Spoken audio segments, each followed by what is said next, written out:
चलिए मेरे प्यारे दोस्तों, अर्थव्यवस्था की जो कक्षाएं मैंने आपको दे चुका हूँ, उसकी अगली कक्षा के रूप में आज मैं फिर हाजिर हूँ। कल की मेरी शायद चर्चा आप लोगों से दोहा सम्मेलन 2001 के बाद जो कृषि में दी जा रही सब्सिडी को नियंत्रित करने के लिए, उस पर नियंत्रण बनाने के लिए कि आप आयात और निर्यात में एक संतुलन बनाए रखें, इस चीज़ के लिए कृषि में 4 सब्सिडी बॉक्स बनाए गए। उन सब्सिडी बॉक्स में जैसे कि आपने पढ़ा रेड, ब्लू, ग्रीन एवं अंबर सब्सिडी बॉक्स था। लास्ट चर्चा मेरी आपसे अंबर सब्सिडी बॉक्स पे हुई थी। अंबर सब्सिडी बॉक्स जैसा कि मैंने आपको बताया था कि आयात एवं निर्यात को सबसे ज़्यादा, मतलब जो व्यापार होता है विदेशी, उसको सबसे ज़्यादा बाधित करती है अंबर सब्सिडी बॉक्स। अंबर सब्सिडी बॉक्स जो है सबसे ज़्यादा बाधित करने के पीछे कंडीशन क्या रही है कि इस क्षेत्र में मतलब कृषि क्षेत्र में दी जा रही सार्वजनिक भंडारण के लिए जो सब्सिडी दी जाती है वो इसके अंतर्गत आती है। विकासशील देश क्या करते हैं कि विकासशील देश सार्वजनिक भंडारण में इस चीज़ को ज़्यादा प्रयोग करते हैं। तो दोहा सम्मेलन जो 2001 हुआ, तो अंबर सब्सिडी में दी जा रही अनियंत्रित जो सब्सिडी थी उसको नियंत्रित करने के लिए ऐसे प्रावधान किए गए, जिनमें से अलग अलग देशों के साथ अलग अलग एक सीमा का नियंत्रण किया गया, जिसमें पहली जो एक विकसित जो देश हैं उनके लिए 5% तक आप सार्वजनिक भंडारण के तौर पर आप सब्सिडी का फ़ायदा दे सकते हैं, और विकासशील और अल्प विकसित जो देश हैं उनके लिए आप 10% के सब्सिडी का वो दे सकते हैं। इस कंडीशन में आगे देखा जाए तो मैंने आपको जैसा कि कल बताया कि राष्ट्रीय खाद्य सुरक्षा अधिनियम या खाद्य सुरक्षा अधिनियम 2013 पारित किया गया, जो खाद्य सुरक्षा सुनिश्चित करता है भारत की जनता के लिए, भारत के निवासियों के लिए। एक बहुत बड़ा पॉपुलेशन कवर होती है इसके अंदर, जैसा कि कल आपको आंकड़े के अनुसार पता होगा 80 करोड़ की तकरीबन, मतलब 67% इसके पॉपुलेशन कवर की जाती है। बात आती है 2013 में जब आपने कोई अधिनियम कोई पेश किया तो उसका कारण क्या रहा होगा। तो अंबर सब्सिडी बॉक्स और WTO में तो आपका विवाद सार्वजनिक भंडारण में दी जा रही सब्सिडी को लेके है। अब यहाँ क्या कंडीशन आती है कि सितंबर 2013 में ऐसी कंडीशन बनी, 2013 में ही कंडीशन बनी स्टार्टिंग में। राहुल गांधी उस टाइम बड़े मुखिया के तौर पे और प्रधानमंत्री के तौर पे मनमोहन सिंह जी, मनमोहन सिंह या मोहन सिंह एक ही बात है इतने मौन ही रहे वो। तो कहने का मेरा तात्पर्य आया कि मनमोहन सिंह जब प्रधानमंत्री काल में, अब ये ऐसा जताएगी आशंका, ऐसी संभावना लगाई गई कि ऐसी कोई योजना लेके आई जाए, हर एक सत्तासीन सरकार अपने जो आने वाले चुनावों में ऐसा प्रदर्शन करती है कि हम लोग किसी जनता का एक आकर्षण पैदा बन सकें या उसके लिए उसका ध्यान इस ओर आकर्षित कर सकें। तो इस तरीके के आपने देखा होगा, मैं आगे की कक्षाओं में इसको डिटेल कहीं अगर चैप्टर आता है तो मैं उसको भी दिखाऊंगा, राजनीतिक पार्टियां क्या करती हैं, राजनीतिक पार्टी किस आधार पर काम करती हैं। बात यहाँ की करते हैं। तो 2013 में ये प्रयास चल रहे थे, तो प्रयास की कंडीशन में ऐसा मानना था कि ऐसा कोई कार्यक्रम लेके आइए, तो उसके लिए एक कार्यक्रम सुझाया गया जिसका नाम खाद्य सुरक्षा अधिनियम 2013, जिसमें इतनी बड़ी पॉपुलेशन, इसका मतलब 80 करोड़ वोट को एक यूपीए सरकार, मतलब एक कांग्रेस सरकार अपने आप में एक आकर्षित करना चाहती थी। उसका ऐसा मानना था कि 80 करोड़ को दी जा रही खाद्य सुरक्षा के बदले हमें इसके लिए बहुमत मिलेगा और बहुमत के बदले में हम सत्तासीन रहेंगे और सत्ता में हम शासन करेंगे। ऐसी कंडीशन के साथ ऐसी आशंका, हालांकि नौकरशाही जो देखिए आपने नौकरशाही का रोल तो देखा ही है कि जो राजनीतिक कार्यपालिका होती है, राजनीतिक कार्यपालिका भले ही उसके लिए कोई ऐसी अहर्ता के रूप में आपने जैसे भी पढ़ा है, उसमें लोकसभा सदस्य रहा हो, चाहे वो विधानसभा सदस्य रहा हो, चाहे वो विधान परिषद का सदस्य रहा हो, उस कंडीशन में आप ये तय नहीं कर सकते कि मान के चलिए इसकी शैक्षिक स्तर ऐसा होना चाहिए, क्योंकि ये एक सार्वजनिक तौर पर देखा जाए तो एक पसंदीदा मैटर के रूप में और लोकतंत्र में निर्वाचन जैसी चीज़ के कि लोगों की पसंद के तौर पे उसको चुना जा रहा है, न कि उसको शिक्षा के तौर पे। हो सकता है कोई व्यक्ति की छवि ऐसी रही हो कि वो MA 3 विषय में कर रखी हो और PhD जैसी एक ख्याति उसके पास हो, मगर उसके अगर दूसरे पक्ष में देखा जाए तो एक व्यक्ति जो जिसकी शिक्षा केवल 10th लेवल की रही हो, 10वीं पास मैट्रिक लेवल की, और उसकी पॉपुलैरिटी, उसकी एक जन सहभागिता या जन समन्वय ऐसा रहा हो जिसके कारण आप ये कह सकते हैं कि बड़ा प्यारा इसका भाई एक मोह ममता और जो एक सामाजिक आकर्षण है, तो हो सकता है दोनों को अगर लड़ाया जाए किसी विशेष क्षेत्र से तो वो वाली मैट्रिक वाला भाई जीत जाए और वो ना जीते, तो ऐसी संभावना जताई जाती है। इसीलिए किसी मान के चलिए एक तरीके से मैं आपको कैसे बताऊं कि मतलब ज़्यादा पसंदीदा व्यक्ति को आप अहर्ता से रोक नहीं सकते हैं। इसलिए सरकार के द्वारा ऐसा कोई नियम नहीं लगाया गया है कि इतनी शिक्षा पाने वाला व्यक्ति ही चुनाव लड़ेगा। उसने सोचा ऐसा भी तो हो सकता है कि जिसके पास शिक्षा नहीं हो और वो पसंदीदा व्यक्ति हो, लोग उससे ज़्यादा पसंद करते हो, लोग उसको वोट देना चाहते हो, इस कंडीशन में।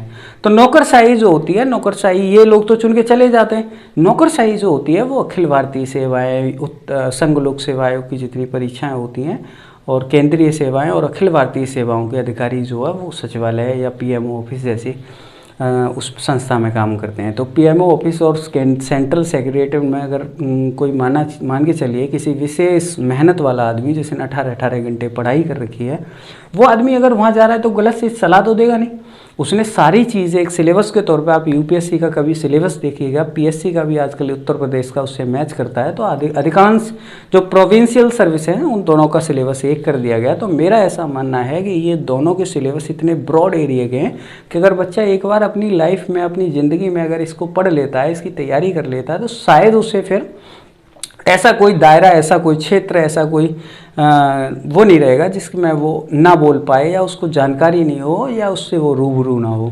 तो ऐसे छटनी हो के मान के चलिए इतने स्टेजों से अगर ये अधिकारी चुने जा रहे हैं तो जाहिर सी बात है वो सलाह बहुत प्यारी देंगे। तो उन्होंने फिर राहुल गांधी जी को ये बात बताई कि देखिए सर, आप ऐसा तो कर सकते हैं कि राष्ट्रीय खाद्य सुरक्षा के लिए 80 करोड़ जनता को आप आकर्षित कर रहे हैं, मगर इसकी जवाबदेही आपको WTO में जो अंबर बॉक्स सब्सिडी में सार्वजनिक भंडारण में दी जा रही, आप 10% की जो दोहा कतर सम्मेलन हुआ था उसमें विकासशील एवं अल्प विकसित जो देश थे उसके लिए अधिकतम सब्सिडी सार्वजनिक भंडारण के क्षेत्र में 10% निश्चित कर दी गई है और आप इस तौर पर उस 10% का उल्लंघन करते हैं। इसलिए आपकी जवाबदेहता 2 प्रकार से खारिज हो सकती है, या तो आप इस कानून को रद्द करेंगे या फिर दूसरी कंडीशन होगी कि 10% की सीमा WTO के किसी सम्मेलन में बढ़ाई जाए। तो 2013 सितंबर में मैंने आपको जैसे बताया कि ये वाली जो अधिनियम लेके आए और अधिनियम इन्होंने पारित कर लिया। पारित करने के बाद NFSA 2013 पारित माना गया और उसके बाद ये अस्तित्व में आया। दिसंबर 2013 में ही बाली में WTO का सम्मेलन होना है। तो WTO का जब सम्मेलन होना है तो इसका सबसे बड़ा एक मुद्दा विशेष संदर्भ में एक बनाया गया अंबर बॉक्स सब्सिडी को लेके ही। तो अंबर बॉक्स सब्सिडी में जब ये सत्ता में रहे, 2014 में चुनाव होने ना, 2014 तक तो ये रहेंगे। तो 2014 में इनका नंबर आया कि WTO में जो प्रतिनिधित्व तो भारत की तरफ से करेगा उसको किसको भेजा जाए। तो उसमें सबसे पहला नाम राहुल गांधी का आया। तो राहुल गांधी जी के पीछे कुछ प्रशासक मानी चलिए सचिव के तौर पर रहते हैं। तो उन्होंने ये बात कही कि राहुल गांधी जी को ना भेजा जाए, इससे अच्छा आप रिप्रेजेंट ही ना करें, वहाँ पर प्रतिनिधित्व ही ना करें अपना।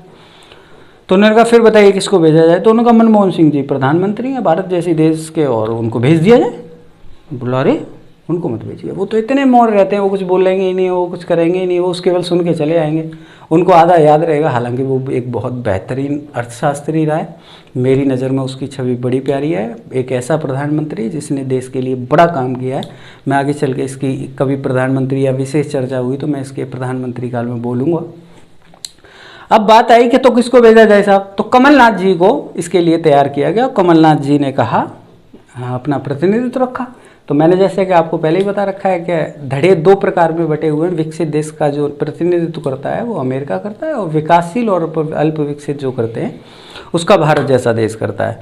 भारत की मैंने आपको ये भी बता रखा है कि गेट्स जब चालू हुआ था सन 1947 में, जब संस्थापक सदस्य से इसका WTO का सदस्य रहा है या गेट्स का सदस्य रहा है, तो इसीलिए आप उसको डायरेक्टली खारिज नहीं कर सकते कि आप निलंबन करते हैं संस्था से कि भाई साहब आपको निलंबित किया जाता है, तो उन्होंने निष्कासित किया जाता है। तो उन्होंने एक कंडीशन रखी कि या तो आप ऐसा करिए कि WTO के निर्देश के अनुसार 10% सब्सिडी के अंदर अपनी सार्वजनिक भंडारण जो NFSA को आप दे रहे हैं उसको आप नीचे लेके आइए 10%। अगर वहाँ नहीं लेके आते हैं तो आप एक काम करिए कि उसको नीचे लेके आइए, या फिर एक काम करिए कि NFSA जो कानून आपने बनाया उसको आप रद्द कर दीजिए।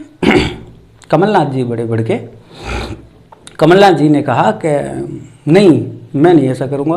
तो उन्होंने कहा कि इसको निष्कासित करिए फिर भाई भारत जैसे देश को WTO से। तो उन्होंने एक बात कही, जितने थे मान के चलिए और कमलनाथ जी उठ के चल दिए। मैंने कहा भारत जैसे देश को निष्कासित कर दीजिए।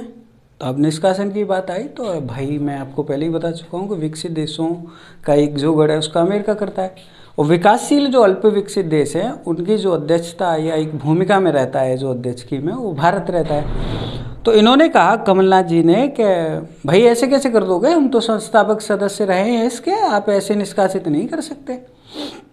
तो उन्होंने कहा आप एक काम करिए, एनएफएसए को रद्द कर दीजिए, और एनएफएसए को रद्द करिए या फिर अंबर बॉक्स सब्सिडी के अंतर्गत दी जा रही जो सार्वजनिक तौर पे भंडारण के लिए, सार्वजनिक भंडारण के लिए जो दी जा रही 10% सब्सिडी है, उसको आप कम लेके आ जाइए, 9 ले आइए, 10 ले आइए आप। तो उन्होंने कहा चलिए ठीक है, कुछ टाइम दीजिए, हम कोशिश करते हैं। तो कमलनाथ जी इससे अपना पैर निकाल के चले आए। ये सीमा जो समय सीमा मिली तो उसने कहा कि 1 जनवरी 2017 को तक की आपको सीमा है, 2017 तक आप ऐसे प्रयास करिए। WTO में कंडीशन ये रहती है कि मानिए चलिए खाद्यान्न का उत्पादन आप जैसे विकासशील देश तो करते हैं भारत जैसे, मगर हो सकता है कोई अन्य देश विकसित के कृषि ना करता हो, जैसे अमेरिका में इतना मान चलिए खाद्यान्न उत्पन्न वो बाहर से आयात करता है। अगर आप उसे सार्वजनिक भंडारण के तौर पर अगर अपने आप भंडारण कर लेंगे, आपने उत्पादन किया, अपने यहाँ भंडारण कर लिया, तो भाई आप उसको देंगे कि आप वो जो देश है विकसित वो आप पे निर्भर है, इसीलिए आपसे WTO के अंतर्गत एक एग्रीमेंट, एक समझौता है जो एक बाध्यकारी प्रकृति का है। गेट्स का बाध्यकारी का था नहीं, बाध्यकारी का था नहीं, क्योंकि वो एक समझौता था, वो वस्तुएं केवल ली जाती थी, और जो WTO है उसमें वस्तु एवं सेवा दोनों की अगर सभी देश अगर सहमति से अगर किसी प्रस्ताव को पास करते हैं तो सभी देशों के लिए वो बाध्यकारी प्रवृत्ति का होता है। तो कमलनाथ जी तो पैर निकाल के चल दिए। अब पैर निकालने की कंडीशन में 1 जनवरी 2017 तक का जब समय मिला तो 2014, अब 2000 मैंने आपसे बताया कि दिसंबर में ये था सम्मेलन, तो दिसंबर के बाद 2000 जब लौटे तो उन्होंने कहा कि क्या करके आए हैं कमलनाथ जी, बोला 1 जनवरी 2017 तक का समय है, आप 2014 का चुनाव देख लीजिए, उसके बाद की कंडीशन क्या रहती है बाद में देखते हैं। बोला हाँ यार ये तो सही कही आपने। तो एक काम करिए 2014 में इलेक्शन में जोर लगाइए और सबको ये बताइए कि भारतीय खाद्य सुरक्षा आपको अधिनियम पारित करके आपको एक गारंटी दे रहा है कि आपको खाद्य सुरक्षा दी जाएगी जिसमें इतने लोग 80 करोड़ तकरीबन जनसंख्या को शामिल किया जाएगा। बहुत अच्छी बात 80 करोड़ जनसंख्या को, मगर पॉपुलेशन तो मैंने आपको कैसे बताया कि 89 के बाद 25 साल के दौर में एक पूर्ण बहुमत की सरकार देखने को मिली जिसमें मोदी सरकार के नाम से आप तो इसे जानते हैं। तो अब कंडीशन आती है कि मोदी सरकार जी का अस्तित्व रहा, मान चलिए NDA की सरकार बन गई, NDA में अब कंडीशन आई कि इसमें जो 1 जनवरी 2017 में, जैसा कि मैंने वहाँ बता रखा है आपको WTO वाले में कि 2017 का जो हुआ था वो अर्जेंटीना की ब्यूनस आयर्स में हुआ था, और 2019 का जो होने वाला था वो कजाकिस्तान में होने था, नूर सुल्तान जी वहाँ के वो थे, मगर 2019 को जो बढ़ा के 2020 किया गया, 20 में कजाकिस्तान में ना हो पाया इस कारण से, तो उसको फिर 12 से 17 जनवरी के लिए जनेवा में 12 से 17 जनवरी 2022 को जनेवा में संपादित किया गया। 12वां सम्मेलन था, 11वां सम्मेलन 2017 वाला जो था वो जनेवा में था। तो 1 जनवरी 2017 को इनको जवाब देना पड़ेगा। अब कंडीशन 2014 की सरकार बनी है, 14 के बाद जैसे ही मान के चलिए 2017 का टाइम आया। 2017 से पहले जब ये NFSA लेके आए तो अमेरिका में एक महान मंदी जिसको कहते हैं, जिसमें बड़े स्तर पर एक बैंक डूबे थे, उसको एक तरीके से बोला गया, मान के चलिए महामंदी तो सन 1929 की मानी जाती है, मगर इसको मंदी मान सकते हैं कि 2008 में अमेरिका में बैंकों के डूबने से एक मंदी का एक दौर चला। उस मंदी के दौर से निपटने के लिए उससे बाहर निकलने के लिए या बाहर का निवेश अपने यहाँ प्राप्त करने के लिए 2013 में एक TFA कानून, जिसको एक तरीके से ट्रेड फैलिएशन एग्रीमेंट जिसको कहेंगे, जिसको अगर हिंदी में मैं आपको बताऊं तो व्यापार सुकर कह लीजिए या सुगम कह लीजिए, एक समझौता था जिसमें उत्पादन वृद्धि के लिए बाहरी देशों से निवेश की आवश्यकता थी। ऐसा माना जा रहा था कि अमेरिका के पास थोड़े से संसाधन आर्थिक रूप से कम हो गए हैं, इसलिए बाहर के लोग इसमें अपना अंशदान करें और यहाँ इन्वेस्ट करें, और उसके तौर पे हम अपनी स्थिति को सुधारने का प्रयास करेंगे। तो कंडीशन बहुत प्यारी रही साहब, आपने एक TFA कानून लेके आए।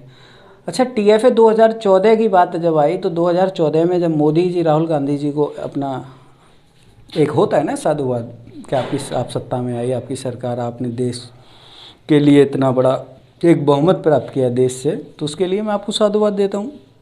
तो उन्होंने कहा देख लेना, 1 जनवरी 2017 को जवाब देंगे।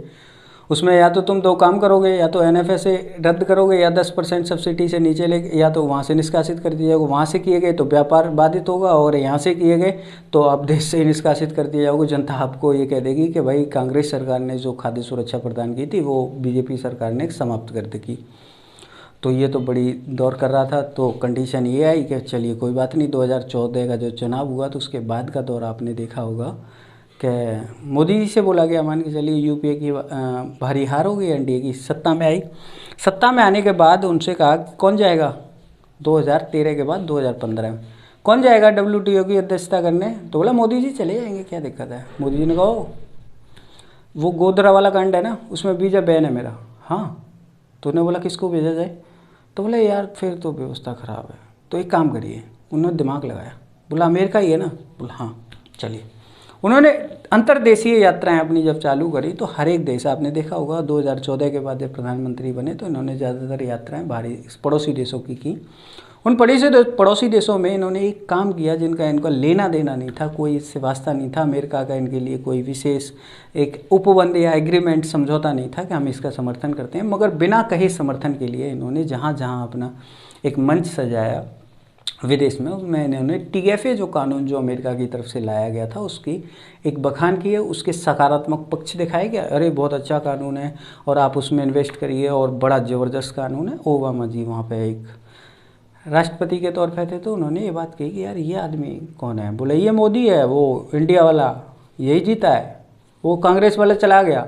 बोला हाँ, तो बोले यार ये आदमी तो TFA कानून की बात कर रहा है, TFA कानून तो बड़ा अच्छा है, ये वो है, ये तो हमारे मतलब हमारे बराबर में बोल रहा है यार, हमारे लिए बोल रहा है। बोला हाँ, बोले यार इसको बुलवाओ 2 दिन के लिए बुलवाओ। तो भैया 2 दिन की फिर इनके बीच में एक कंडीशन बनी कि 2 दिन की अमेरिका की यात्रा पर भारत के प्रधानमंत्री नरेंद्र मोदी जी बुलाए गए। और नरेंद्र मोदी जी जब वहाँ पहुँचे तो एक उन्होंने कहा कि चलिए बात करते हैं आपसे। बोला हाँ मोदी जी, तुम बोला TFA बहुत अच्छा कानून है। बोला हाँ अच्छा कानून है। मैं कहाँ बोला, मैं ये थोड़ी ना बोला, मैं तो ये बोला अच्छा कानून है, मैंने ये नहीं बोला कि आपका कानून अच्छा है, आप बहुत अच्छे हैं। बोला फिर तू क्या कहना चाह रहा है। बोले इसका मेरा कहने का मतलब है कि आपका TFA कानून जब अच्छा है, जब मेरा NFSA कानून अच्छा है। बोला हाँ कैसे। बोले तुम्हारा जो अमेरिका वाला जो वो है ना NFSA सब्सिडी वाला WTO के सम्मेलन में 10% सब्सिडी को नीचे लाने के लिए बोल रही है, और उसके लिए हमें सीमा दे रखी है। NFSA कानून जो खाद्य सुरक्षा के लिए हमने दिया है उसमें बोल रहे हैं कि खाद्य सुरक्षा अधिनियम को ख़त्म कर दो, समाप्त कर दो। तो बोले यार ऐसे कैसे समाप्त कर दोगे। बोला कितना टाइम दिया उसमें। बोला 1 जनवरी 2017 तक। बोला ऐसा करिए 2017 तक की बजाय 20 तक कर लीजिए उसको, 20 तक आप ऐसा एडजस्टमेंट, ऐसा आप प्रबंधन कर लीजिएगा कि आप 10% के दायरे में आ जाएं।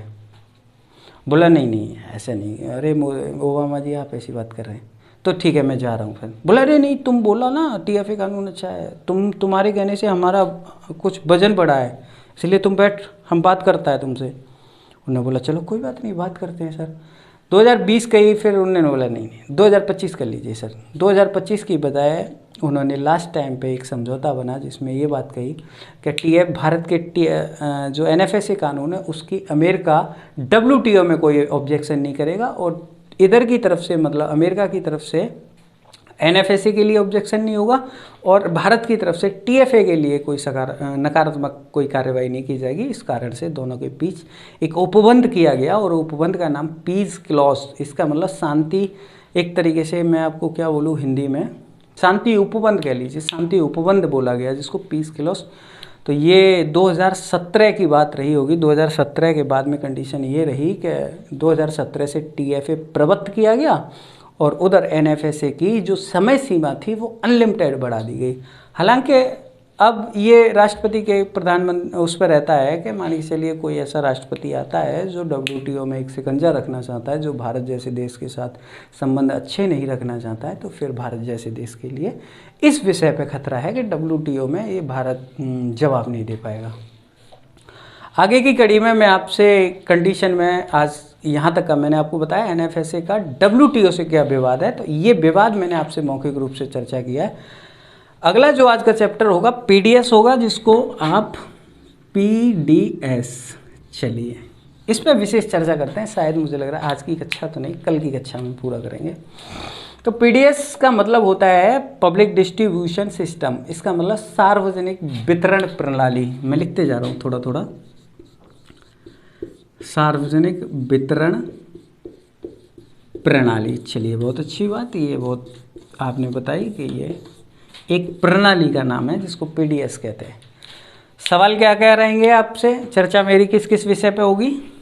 पीडीएस क्या है, किस पद्धति पे काम करता है, किस पद्धति के अलावा इसकी कार्यप्रणाली क्या है, तीसरी कंडीशन इसके एक संवर्धित रूप। संवर्धित का मतलब होता है कि किसी चीज़ का अपडेटेड, इसको मतलब उसमें अगर कुछ कमियां रही हैं, कुछ अच्छाइयाँ कम रही हैं, तो अधिक अच्छाइयों के साथ उसके नकारात्मक पक्षों को हटा के उसका एक संवर्धन रूप लेके आ जाता है, जिसको अपडेटेड फॉर्म कहते हैं आप। तो उसके पीडीएस के अपडेटेड फॉर्म दो प्रकार के रहे, जिसमें मान के चलिए एक तो आरपीडीएस और दूसरा इसका रहा टीपीडीएस। आरपीडीएस और टीपीडीएस, इसका मतलब पीडीएस का मतलब रिवैम्प्ड, REVAMPED, और पीडीएस का तो आप जानते ही पब्लिक डिस्ट्रीब्यूशन सिस्टम। इसका मेरा कहने का मतलब आया, इसकी हिंदी अगर देखी जाए तो नवीकृत सार्वजनिक वितरण प्रणाली हो गई। इसका देखा जाए टीपीडीएस का, तो इसका मतलब है टी से मतलब टारगेटेड और पी से पीडीएस से तो आप जानेंगे सार्वजनिक वितरण प्रणाली। इसका मतलब टारगेटेड को हिंदी में लक्षित कहते हैं, इसलिए लक्षित सार्वजनिक प्रणाली जो वितरण प्रणाली जो है उसे टीपीडीएस कहेंगे।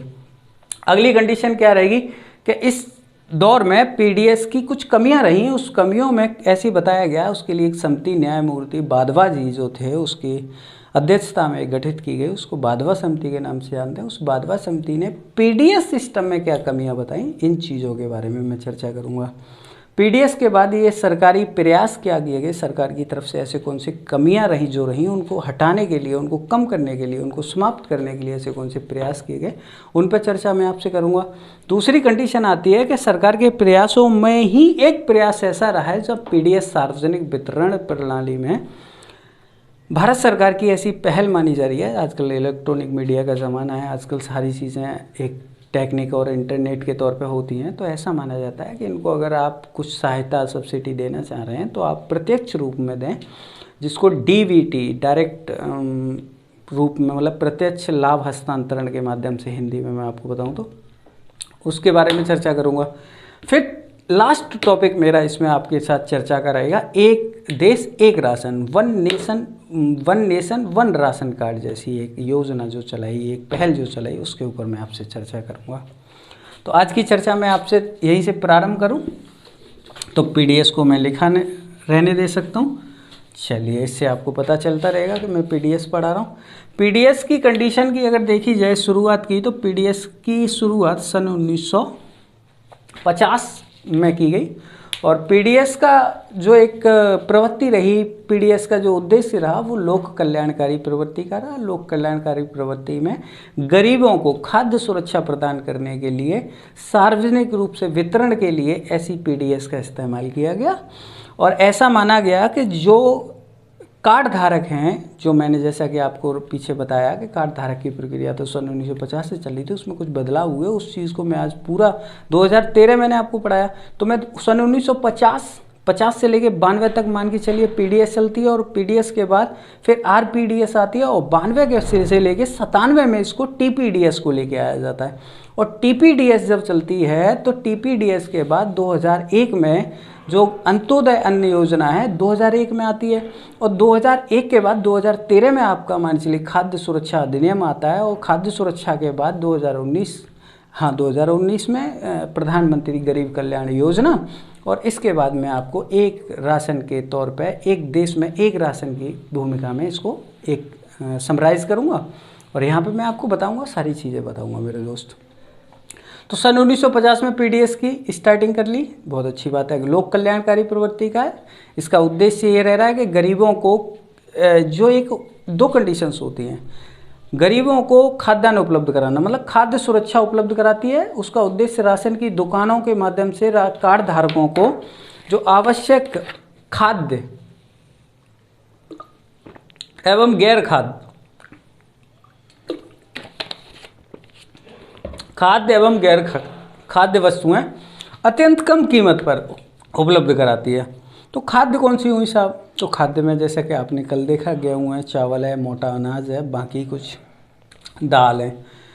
अब बात आती है गैर खाद्य। गैर खाद्य क्यों कह रहे हैं सर आप? तो गैर खाद्य सर मैं इस कारण से कह रहा हूँ कि गैर खाद्य में केरोसिन का तेल होता है, कपड़े धोने के साबुन होते हैं, कुछ मान के चलिए अन्य चीज़ें हो सकती हैं जो आवश्यकता, औपचारिक आवश्यकता का एक हिस्सा होती हैं। तो इस कंडीशन में देखा जाए तो दोनों चीज़ों का कार्ड धारकों को, गरीबों को इस पीडीएस के माध्यम से उपलब्ध कराना इसका एक लक्ष्य रहा। गरीबों के परिप्रेक्ष्य में देखा जाए तो इसको एक तरीके से सुरक्षा कवच के रूप में देखा गया। सुरक्षा कवच के रूप में कहने का मेरा तात्पर्य है कि ये खाद्य सुरक्षा को प्राकृतिक आपदाओं को मतलब जैसे बाढ़ है, अकाल पड़ गया है कहीं पे, मान के चलिए कोई ऐसी महामारी जैसी सिचुएशन है, तो वहाँ पे ये खाद्य सुरक्षा या प्राकृतिक जो आपदाएं हुई हैं उस क्षेत्रों में खाद्य सुरक्षा बड़े प्यारे तरीके से उपलब्ध कराई है इसने। तो इस तरीके से हम इसे खाद्य सुरक्षा जाल के रूप में देखते हैं। अगली कंडीशन आती है कि मान लीजिए सार्वजनिक, इसका वो कौन करता है, मतलब किस मंत्रालय द्वारा इसको संचालित किया जा रहा है? तो उपभोक्ता मामले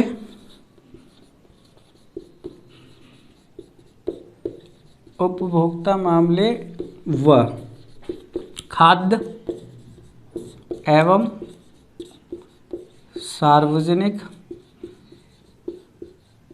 वितरण मंत्रालय, ये मंत्रालय के तहत पीडीएस को संचालित किया जाता है। और ये अगर विषय के तौर पर देखा जाए तो ये जैसा कि आपने विषय 3 देखी है, एक राज्य सूची होती है, एक समवर्ती सूची होती है, एक मान के चलिए तीसरी कंडीशन में संघ सूची होती है। तो ये जो विषय है पीडीएस वाला, ये समवर्ती सूची का विषय है। जैसा कि मैंने आपको सारी जानकारी दी, उस हिसाब में मैं एक कंडीशन देखता हूँ कि इसको मैं थोड़ा सा, ये करती क्या है, कैसे करती है। तो उसमें केंद्र सरकार मान के चलिए किसी किसान से या किसी भी एपीएमसी मान के चलिए एक तरीके से एमएसपी जो तय की जाती है, एमएसपी को ही मैं यहाँ वसूली कीमत के तौर पे देखूँगा। वसूली कीमत का मतलब है कि प्रोक्यूरमेंट, पीपी जिसको कहेंगे एक तरीके से प्रोक्यूरमेंट, मतलब उसके तौर तरीके से देखा जाए तो प्रॉपर प्रासंगिक कीमत माना जाता है उसको, जिसको हम लोग अपनी सुलभता के लिए वसूली कीमत कह सकते हैं। तो वसूली कीमत का मान जो होता है वो एमएसपी और एमएसपी के बराबर जैसी चीज़ पर देखा जाता है। मैं दूसरी, ये तो मैंने आपको क्या बताया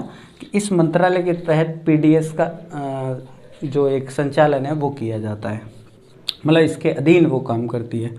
दूसरी कंडीशन है मान के चलिए कि एमएसपी, एक आएगी पीपी, एक आएगी सीआईपी। पहले 3 मूल्य के बारे में मैं आपसे चर्चा करता हूँ, जिससे मैं अगली चर्चा जो करूँगा उसको समझने में आपको थोड़ी सी कम दिक्कत होगी। तो किसान एमएसपी तो आप जानते हैं कि सरकार ये बुवाई से पहले या फसल कटान से पहले ये तय कर देती है, और वर्ष में 2 बार ये तय की जाती है भारत सरकार के द्वारा। उस कंडीशन में एमएसपी का मतलब है आप जो कीमत, जिस कीमत पे किसानों से कोई उत्पाद जो किसान के द्वारा उत्पादन किया है उससे सरकार इस कीमत पे लेगी। जो पीपी है, पीपी का मतलब है प्रोक्यूरमेंट प्राइस, तो उसका मतलब है प्रॉपर प्रासंगिक मूल्य। इसका मतलब होता है कि या तो एमएसपी के बराबर पीपी रखी जाएगी या पीपी का मूल्य जो होगा वो एमएसपी से ज़्यादा हो, कम नहीं रख सकते आप, ये कंडीशन पीपी की रहेगी। सीआईपी का नाम बताऊं तो सीआईपी को हिंदी में केंद्रीय निर्गमित मूल्य कहते हैं। इसका जो यूज है, जिसका प्रयोग जो है, जो ये रेट है, वो केवल एक जगह में देखने को मिलेगी जहां मैं भंडारण से ले मान के चलिए एक कंडीशन, मैं आपको फिर इसको डिटेल कर दे रहा हूँ एक बार। मान चलिए किसान है ये, इस किसान ने कोई चीज़ उत्पादन की और उत्पादन करने के बाद ये बेचने गया, तो ये जो बेची जाएगी, अब आइए बात यहाँ पर एफसीआई, ये क्या है सर? ये एफसीआई, इसको तो आप जानते हैं भारतीय खाद्य निगम, फूड कॉरपोरेशन ऑफ इंडिया। तो इस कंडीशन में इसके भी अलग अलग गोदाम हैं, ये गोदाम हो गया, मान के चलिए ये गोदाम हो गया, एफसीआई के गोदाम है सर। जैसा कि आप हर एक ज़िले में और हर एक जहाँ खरीदारी होती है खाद्यान्न की, वहाँ पे देख सकते हैं। तो मान के चलिए ये तो किसान है, चलिए मैं लिख देता हूँ एक बार, किसान, ये एफसीआई एवं गोदाम, ठीक है। यहाँ से माल कहाँ गया? यहाँ से एक भंडार गृह में गया, ये भंडार गृह हो गए साहब। भंडार गृह से कहाँ जा रहा है,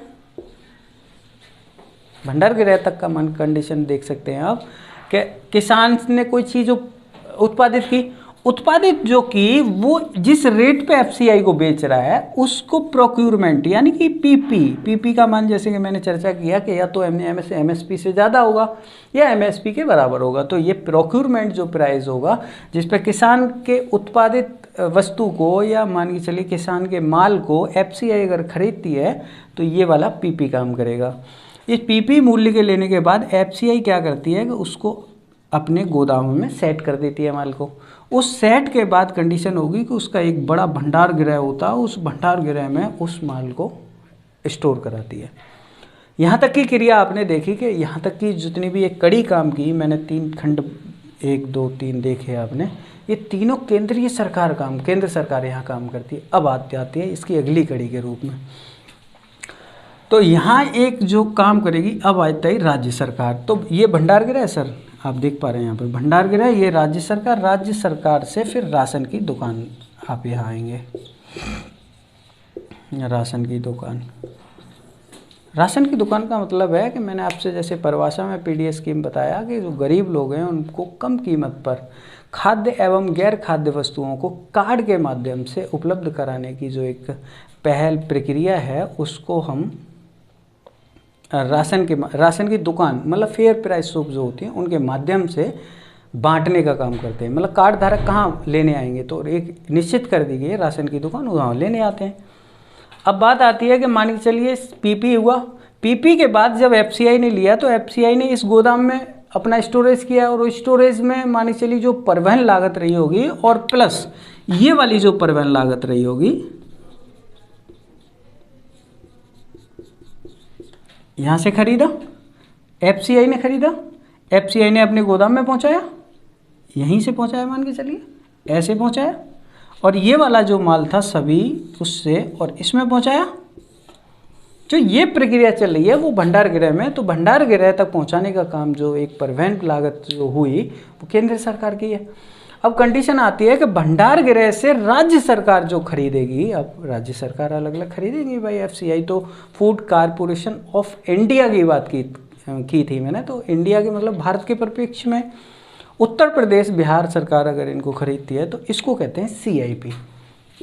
सीआईपी का मतलब होता है कि यहाँ पे केंद्रीय निर्गमित मूल्य जो के भंडार गृह में जो भंडारित अनाज है उसको केंद्र सरकार राज्य सरकार को सीआईपी मूल्य पर बेचेगी, और सीआईपी मूल्य के बाद राज्य सरकार का यहाँ से लेके और राशन की दुकान तक पहुँचाने का जो काम होगा वो जो परिवहन बीच में आएगा, यहाँ पे भी तो एक परिवहन आएगा सर भाई। राशन की दुकान तो मान चलिए किसी दूरस्थ ज़िले में भी तो हो सकती है, और दूरस्थ ज़िले में अगर वो कोई दुकान है तो उसको फिर जो उसमें परिवहन लागत लगी उसको कौन वहन करेगा, तो उसको राज्य सरकार करेगी। तो कहने का मतलब आया कि जो किसान से लेने के बाद एफसीआई से भंडार गृह में पहुँचाए, इन दोनों का कौन कर रहा है, केंद्र सरकार कर रही है। और राज्य सरकार ने जब केंद्र सरकार से सीआईपी केंद्रीय निर्गमित मूल्य पे जो माल खरीदा है खाद्यान्न के लिए राशन की दुकान पर बांटने के लिए, उसका परिवहन कौन वहन करेगा, राज्य सरकार करेगी।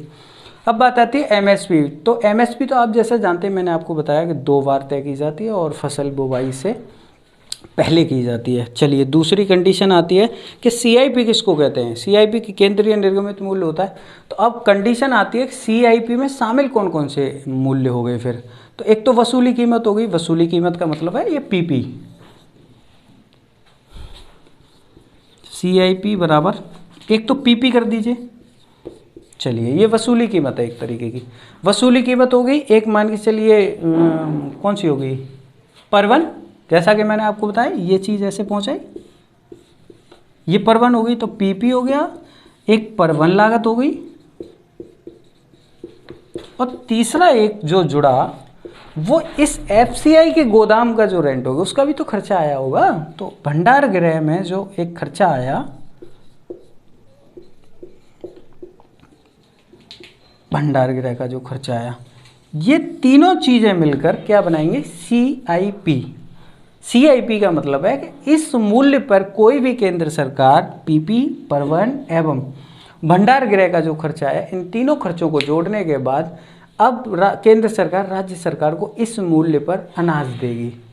अनाज देने के बाद कंडीशन एक और आएगी कि मान के चलिए अनाज जब राज्य सरकार सीआईपी पे खरीदती है तो फिर ये तो कम कीमत पे आप बोल रहे हैं कि कम कीमत पे देगी, तो उस कंडीशन में मैं आपको बताऊं कि जो एक सब्सिडी दी जा रही है इस मामले में, उसको वितरण लागत कहते हैं, उसको केंद्र सरकार की वितरण लागत कहते हैं। इसका मतलब है केंद्र सरकार की वितरण लागत का मतलब है कि मान के चलिए 22 रुपये में अगर खरीदा, अगर 3 रुपये में गेहूँ बिचा या 2 रुपये में बिचा, तो उसमें जो 18 रुपये की जो एक एवरेज सब्सिडी आई उसको केंद्र सरकार की वितरण लागत कहेंगे। तो इसका मतलब है उसे केंद्र सरकार वहन करेगी। चलिए बहुत अच्छी बात, इतना आपने समझा।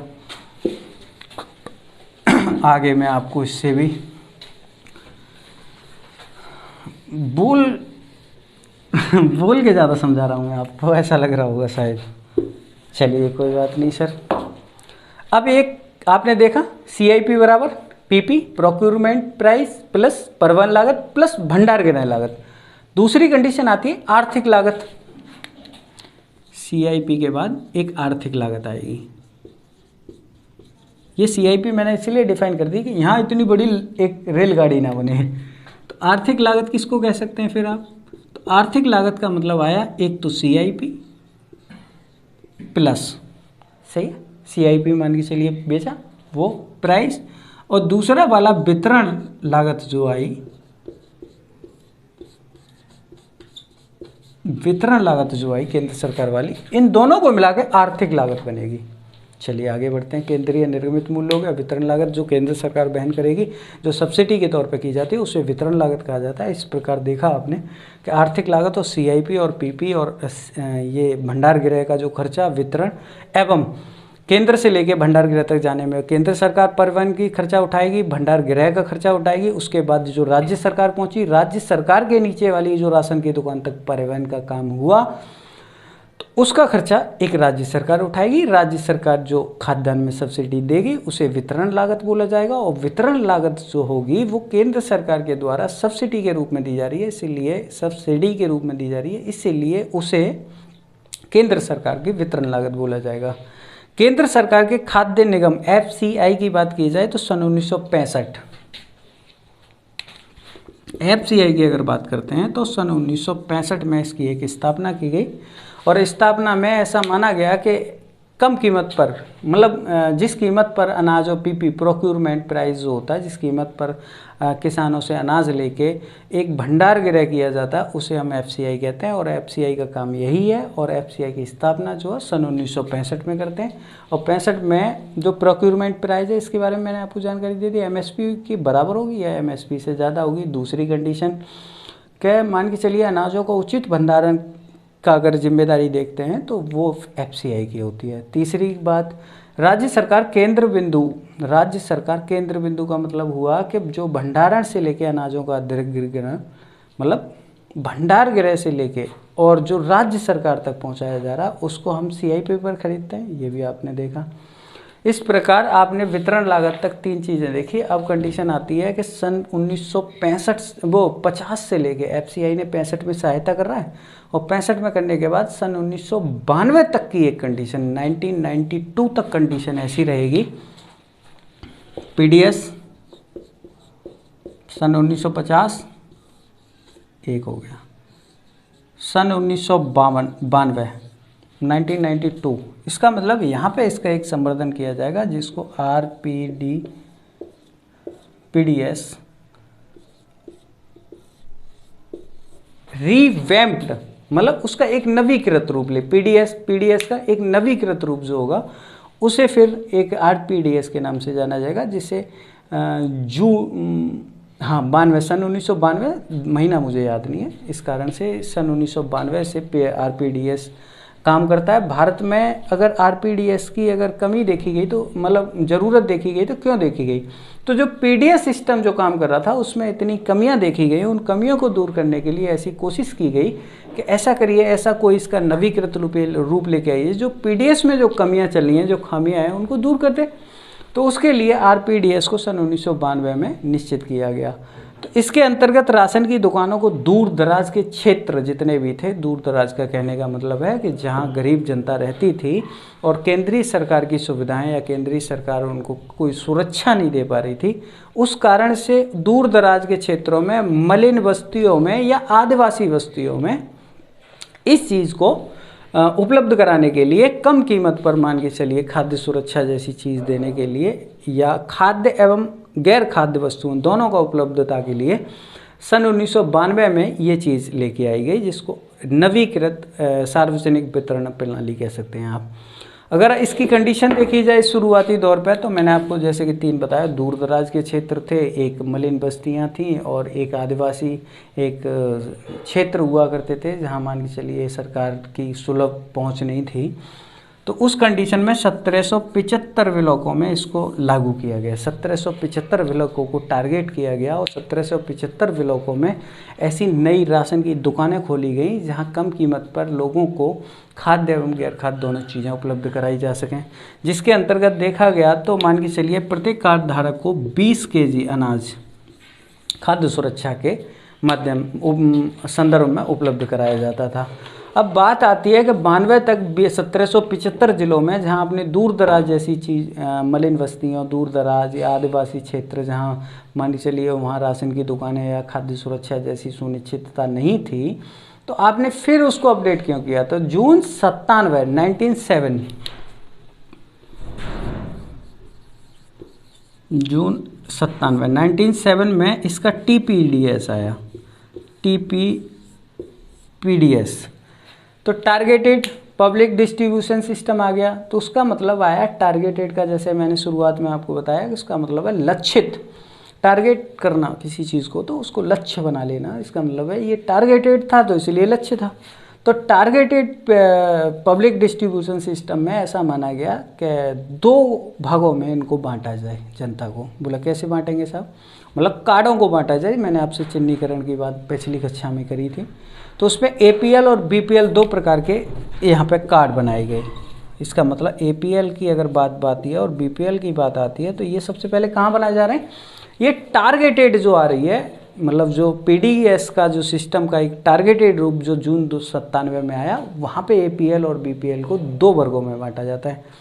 हालांकि बांटा 2013 में चिन्हीकरण के बाद मैंने दूसरी कंडीशन खाद्य सुरक्षा अधिनियम में कंडीशन में बताई थी कि खाद्य सुरक्षा अधिनियम में चिन्हीकरण कर कार्डों को 2 प्रकार से बांटा गया, जिसमें APL और BPL, और BPL के ही छोटे जो निम्न स्तर की दयनीय स्तर की ज़िंदगी जी रहे थे उन्हें हम अंत्योदय का नाम दिया। यहाँ पे वो कंडीशन 97 के बाद 2001 में मैं ऐड करूँगा, जिसमें अंत्योदय अन्न योजना के नाम से उसको ऐड किया जाएगा। अगर अंत्योदय अन्न योजना की बात करें 97 और 97 के बाद 2001 में वही आएगी अंत्योदय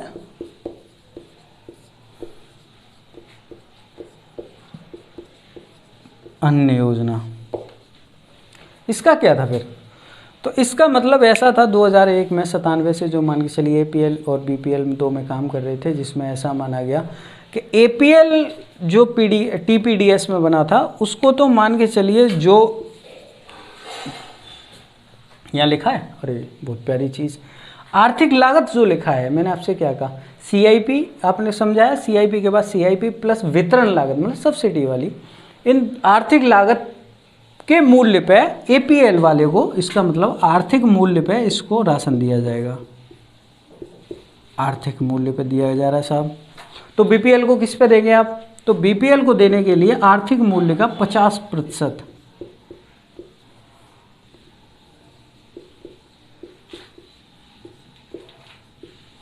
इसका मतलब है APL को आप आर्थिक मूल्य पर कोई चीज़ सुविधा या खाद्यान्न उपलब्ध कराएंगे, गैर खाद्य वस्तुएं उपलब्ध कराएंगे, और BPL वालों को 50% आर्थिक मूल्य का 50% जो एक मूल्य रहेगा उसमें आप इतनी 50% सब्सिडी तकरीबन यहाँ मिल रही है। चलिए बहुत अच्छी बात। 2001 का लक्ष्य क्या रखा?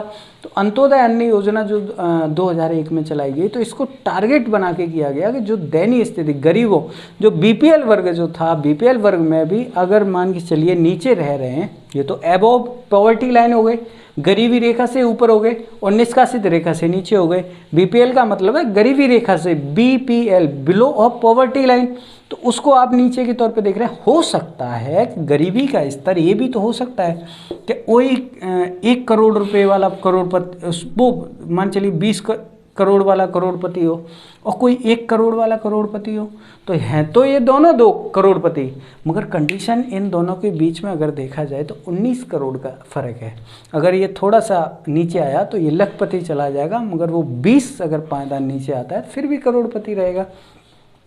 तो इस मंशा के साथ ऐसा सोचा गया, ऐसी मतलब एक इच्छा जताई गई, मंशा जताई गई कि ऐसा भी तो हो सकता है कि गरीब हम मान लिए तो सारे गरीब एक समान के तो नहीं हो सकते, तो ऐसा करिए इनमें भी एक छटना लगाइए, एक श्रेणी बनाइए जिसमें आप नीचे तबका का जो सबसे ज़्यादा गरीब है, जो मान के चलिए कुछ औपचारिक वस्तुएं जो अपनी खाने की और गैर खाने की होती हैं और उनको मान के चलिए नहीं कर पाता है बहन, तो उसके लिए भारत सरकार उसको करे। तो उसमें से 1 करोड़ तकरीबन लोगों को टारगेटेड TPDS के माध्यम से टारगेट किया गया और उन टारगेटों को कोशिश की गई कि 35 किलो अनाज इनको उपलब्ध कराया जाए, जो मेरी जहाँ तक जानकारी निःशुल्क उपलब्ध कराया जाता है अंत्योदय वालों को। BPL को और APL वालों से आपको मैंने देखा है कि गेहूँ और चावल गेहूँ और मोटा अनाज, चावल 3 रुपये, गेहूँ 2 रुपये एवं मोटा अनाज 1 रुपये के प्रति दर से किया जाता है। चलिए मैं एक छोटी सी सारणी के तौर पे आपसे इन चीज़ों को समराइज़ कर दूं, तो समराइज में शायद आपको ये चीज़ वैसे समझ में आ जाए। मैं छोटा छोटा बोलता जाऊंगा, आप उसको देखते जाइएगा। पहली सन 1950 से मान के चलिए PDS चली है और PDS के बाद अगली कंडीशन आई 92 तक ये व्यवस्था जो PDS रही वो सर्वव्यापी तौर पर रही। सर्वव्यापी मतलब हर जगह PDS ने एक अच्छा काम किया और अच्छे काम करने की अगली कड़ी के रूप में ये 92 में RPDS आ गई। RPDS का मतलब आया रिवैम्प, नवीकृत एक रूप लेके आई, जिसमें ऐसा माना गया 1775 विलेजों को टारगेट किया गया। ऐसे दूर दराज, ऐसी मलिन बस्तियां और ऐसी आदिवासी बस्तियां तय मतलब एक सुनिश्चित की गई जहां पे ऐसी व्यवस्थाएं नहीं थी, जहां पे राशन की दुकानें नहीं थी, जहां पे मान के चलिए बाजारी कंडीशन ठीक नहीं थी, जहां मान के चलिए आवश्यक औपचारिक वस्तुओं को आप खरीदने में थोड़े से सहज नहीं थे, तो वहाँ ऐसी दुकानें राशन की 1775 विलेजों को टारगेट करके RPDS को लगाया गया। इसमें कोशिश की गई कि 20 किलो अनाज प्रति परिवार को दिया जाएगा। चलिए बहुत अच्छी बात। अब तीसरी कंडीशन में 97 आया 1997 में मैंने जैसे आपको बताया कि लक्षित सार्वजनिक वितरण प्रणाली हो गई। उस कंडीशन में क्या है कुछ, तो उसमें 2 बांटे गए, APL हो गया, एक BPL हो गया। मैंने आपको इनकी डिटेल दे रखी है बहुत प्यारे तरीके से। अनाज की बात की जाए तो 35 किलो अनाज की व्यवस्था की गई इसमें। चलिए बहुत अच्छी बात। अब आती है 2001 में। तो 2001 में जो की गई उसका नाम अंत्योदय अन्न योजना था। अंत्योदय अन्न योजना में जो TPDS चलाई गई उसके माध्यम से 97 वाली के माध्यम से 1 करोड़ गरीब से गरीब लोगों को एक टारगेट किया गया, जिसमें ऐसा माना गया कि 35 किलो अनाज इनको फ्री ऑफ कॉस्ट दिया जाएगा। 2013 में राष्ट्रीय खाद्य सुरक्षा अधिनियम आता है। 2013 में राष्ट्रीय खाद्य सुरक्षा अधिनियम आता है और खाद्य सुरक्षा अधिनियम में तो मैंने आपको पूरी डिटेल से बता रखा है कि APL हुआ, BPL हुआ, BPL में अंत्योदय हुआ, क्या क्या इसकी कमियां रहीं, इसका काम क्या रहता है, चिन्हीकरण के माध्यम से किसके नाम पे कार्ड जारी होता है, महिला की उम्र कितनी होनी चाहिए, कितने मतलब एक तरीके उसकी पात्रता यूनिट बनने की क्या है और कार्ड धारक बनने की क्या है, उसकी आगे की कड़ी में इसकी सारी कमियां मैंने आपको गिनाई, सारी आलोचनाएं की और उसके बाद इसके लिए सरकार की पहल गिनाई। तो उत्तर प्रदेश खाद्य सुरक्षा अधिनियम 2013 की कंडीशन देखी गई तो परिवारों को 2 प्रकार में बांटने के बाद जो एक प्राथमिक परिवार जो था जिसे प्रतिमाह मान के चलिए 25 kg, उसमें मैंने बताया था शांता कुमार समिति ने ये बोला था कि 7 kg दोनों के लिए कर दीजिए। तो यहाँ यही बात थी कि APL वाले को 5 kg दिया जाता था और BPL वाले को 7 kg पर यूनिट के हिसाब से एक परिवार को 5 का परिवार को यूनिट माना गया था। तो 7×5 35, इसका मतलब 7 × 5 बराबर 35 किलो BPL और अंत्योदय को, और APL वाले को 5 × 5 इज 25 kg। तो चलिए बहुत अच्छी बात, आपने बहुत प्यारी बात बताई, ये बात वैसे मैं बता चुका हूँ। अब तीसरी कंडीशन आती है कि क्या बांटा जाता था, ये भी मैंने आपको बता रखा है। मोटे अनाज थे, चावल था, गेहूँ था और बाकी जो गैर खाद्य वाली केरोसिन वाली चीज़ें हैं वो शायद बंद कर दी गई हैं अब। 2020 में 2020 19-20 मान लीजिए, चलिए 2020 में एक योजना जो चलाई प्रधानमंत्री गरीब कल्याण योजना, उसके तहत कोशिश की गई कि जो ये कोरोना महामारी का एक दौर चला था, उसमें सरकार की तरफ से खाद्य सुरक्षा को और सुदृढ़ करने के लिए ऐसे प्रयास किए गए, जिसमें पहला दौर था 1 अप्रैल से लेकर जून 2020 तक। 1 जून से 2020 मतलब अप्रैल से जून तक था, अप्रैल मई जून 3 महीने के लिए चलाएगा। फिर इसको 2021 तक बढ़ा दिया गया। 2021 तक आप फ्री ऑफ कॉस्ट, मतलब एक निःशुल्क आप अनाज, ये वाला जो राशन की दुकानों वाला था वो फ्री ऑफ कॉस्ट आप लेंगे। अगली कंडीशन में मैंने रात को पढ़ा था, शायद मेरा फ़ोन नहीं है यहाँ पे तो मैं आपको दिखाता, मैं रात ही पढ़ा रहा था लक्षित उसमें TPDS में ही 2022 तक ये चीज़ें बढ़ा दी गई हैं, जिसमें मान के चलिए उसने थोड़े से मोटे अनाज के तौर पर चना और ये दालें वगैरह वितरण की गई थी। तो कोरोना महामारी के दौरान 1 अप्रैल से लेकर जून 2020 तक, उसके बाद 21 तक बढ़ा दिया गया। उसके बाद 2022 भी, शायद आप इसको एक बार सर्च करिएगा गूगल पर कि उसकी PDS वालों की क्या रिपोर्ट चल रही है। इसके अंतर्गत प्रति व्यक्ति 5 kg और 1 किलो चना ये देने का काम प्रधानमंत्री गरीब कल्याण योजना ने किया। चलिए, बहुत अच्छी बात। PDS की कमजोरियाँ क्या रहीं? कोई तो कमजोरियाँ रही होंगी, तो मैं क्लास देख लेता हूँ। सर मुझे लग रहा है जहाँ तक है आज 40 कम से कम 1 घंटे की क्लास हो गई है, तो मैं PDS की कमजोरियों को कल पढ़ाता हूँ, और PDS की कमजोरियाँ कल मैं आपसे इसी क्लास की अगली कक्षा के रूप में चर्चा करूँगा, क्योंकि ज़्यादा बड़ी कक्षा हो जाएगी तो आपको भी मज़ा नहीं आएगा और मुझे तो कोई दिक्कत नहीं है। वैसे मैं ठीक ठाक वो रहा हूँ, मेहनती आदमी हूँ। तो आप लोगों से आज इसी वाणी के अंतिम शब्दों के साथ मैं विदा लेता हूँ, और कल मैं फिर आपसे मिलता हूँ। आपसे मेरी हाथ जोड़कर एक रिक्वेस्ट है, आप इसको थोड़ा सा मेरी तरफ देख के और एक सब्सक्राइब ज़रूर कर लीजिएगा। बाकी आप करें या ना करें, ये आपकी सच्चाई और ईमानदारी है। मेरा आपसे बोलना और आपसे हाथ जोड़कर कहना ये मेरा दायित्व है। मैं आपसे बोल रहा हूँ और मैं शिक्षा में कोई समझौता नहीं करूँगा। आप करें या ना करें, मैं शिक्षा इससे भी बेहतर देने का प्रयास करूँगा। मैं इसके साथ आपके से विदा लेता हूँ, और जय हिंद सर मेरे। हम्म